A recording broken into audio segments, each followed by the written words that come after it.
History has a funny way of repeating itself, and nowhere is this truer than in the stock market, where investors perform Olympic-level mental gymnastics to convince themselves that this time it's different. Sir John Templeton, the legendary investor who delivered 15% annual returns for 38 years, called those the 4 most expensive words in the English language. And he wasn't exaggerating. Nothing drains a brokerage account faster than blind optimism masquerading as financial genius. Jesse Livermore, the pioneer of speculative trading and the inspiration behind the classic book Reminiscences of a Stock Operator, put it perfectly.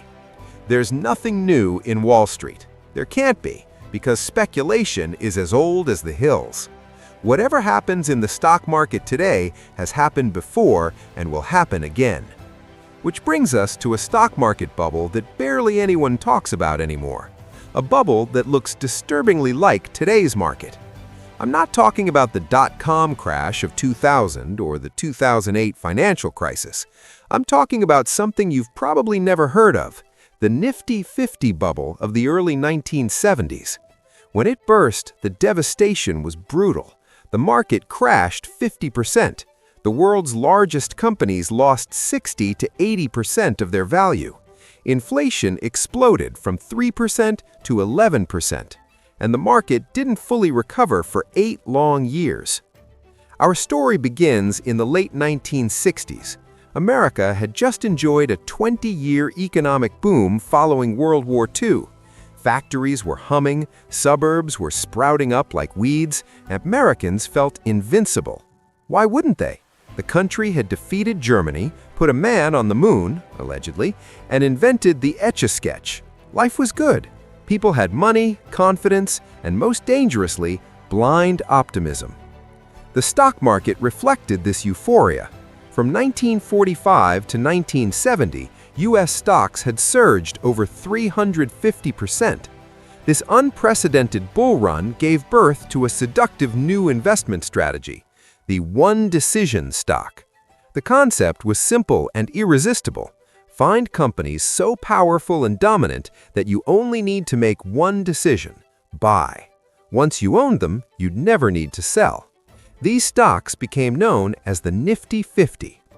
The Nifty 50 weren't sketchy penny stocks or unproven tech startups. These were blue-chip giants with rock-solid cash flows: Coca-Cola, American Express, McDonald's, and dozens of other household names.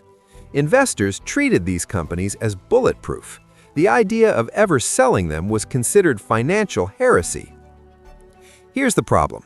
When something sounds like a no-brainer investment with zero downside, it's almost always a financial grenade with the pin already pulled. By the early 1970s, the Nifty 50 weren't just expensive. They were priced as if gravity had been suspended on Wall Street. The overall market was trading at a reasonable P/E ratio of 15. Nice, normal, boring. But the never-sell mentality around the Nifty 50 sent their valuations into fantasy territory. Coca-Cola traded at 46 times earnings, Xerox at 49 times earnings, McDonald's at 86 times earnings, and Polaroid at a staggering 90 times earnings. On average, the Nifty 50 traded at a jaw-dropping 42 times earnings. And the concentration? The top 5 Nifty 50 stocks made up about 25% of the entire market. The full group? A staggering 45% of the total U.S. stock market. Every dollar invested in an index fund was essentially a massive bet that these companies would somehow grow into their absurd price tags. Then came 1973 to 1974, and the dominoes fell. Oil prices quadrupled. Inflation rocketed past 11%. Unemployment doubled from 4.5% to 9%. President Nixon ended the gold standard for good, and the market plunged 50%, the worst bear market since the Great Depression. When the economy crumbles, overpriced stocks don't just correct, they get obliterated.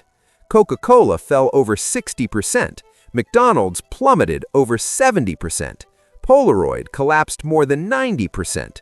The one-decision stocks turned into one massive financial obituary. Here's the gut punch. The damage wasn't quick. This wasn't some cute V-shaped recovery like we saw after the pandemic. It took 8 brutal years until 1981 for the market to crawl back to its pre-bubble level. Investors who thought they were buying eternal growth stocks ended up trapped in financial purgatory for nearly a decade.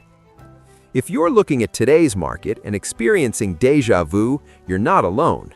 As Mark Twain said, history doesn't repeat itself, but it often rhymes. And today's market is rhyming hard. Back in 1972, the Nifty 50 made up 45% of the US stock market. Today, the Magnificent Seven tech giants, Microsoft, Apple, Google, Amazon, Meta, Tesla, and Nvidia, make up about 36% of the S&P 500. 7 companies carrying the weight of the entire stock market. Sound familiar?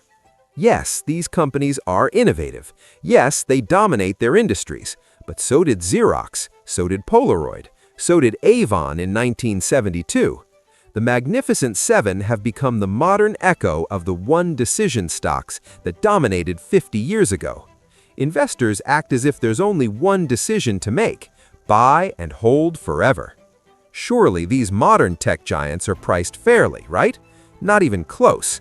They're priced like gravity doesn't apply to them either. Google and Meta trade at 28 times earnings, Amazon at 35 times earnings, Apple at 37 times earnings, Microsoft at 38 times earnings, Nvidia at 50 times earnings, and Tesla at a mind-bending 247 times earnings. Are these solid companies? Absolutely. Are they overpriced, overweighted, and worshipped as if they're bulletproof? Also yes. Just like in 1972, investors are telling themselves the same bedtime story. These companies are untouchable and will grow forever. All we're missing is a few macroeconomic dominoes to fall, and we're right back where we started. Warren Buffett summed it up perfectly. What we learn from history is that people don't learn from history.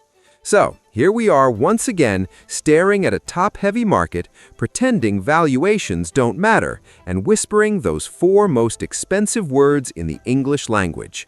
This time, it's different. But history suggests otherwise, and it's got receipts.